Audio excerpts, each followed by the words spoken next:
بات یہ ہے کہ حق کو قبول وہی کرتے ہیں جو سنتے بھی ہیں، اور مردوں کو تو اللہ قیامت ہی کو اٹھائے گا، پھر اسی کی طرف لوٹ کر جائیں گے۔ اور کہتے ہیں کہ ان پر ان کے پروردگار کے پاس سے کوئی نشانی کیوں نازل نہیں ہوئی؟ کہہ دو کہ اللہ نشانی اتارنے پر قادر ہے، لیکن اکثر لوگ نہیں جانتے۔ اور زمین میں جو چلنے پھرنے والا حیوان یا اپنے پروں سے اڑنے والا پرندہ ہے، ان کی بھی تم لوگوں کی طرح جماتے ہیں۔ ہم نے کتاب یعنی لوح محفوظ میں کسی چیز کے لکھنے میں کوتاہی نہیں کی۔ پھر سب اپنے پروردگار کی طرف جمع کیے جائیں گے، اور جن لوگوں نے ہماری آیتوں کو جھٹلایا وہ بہرے اور گونگے ہیں، اس کے علاوہ اندھیروں میں پڑے ہوئے ہیں۔ جس کو اللہ چاہے گمراہ رہنے دے اور جسے چاہے سیدھے رستے پر چلا دے۔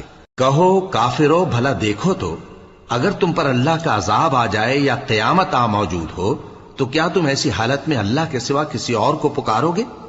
اگر سچے ہو تو بتاؤ۔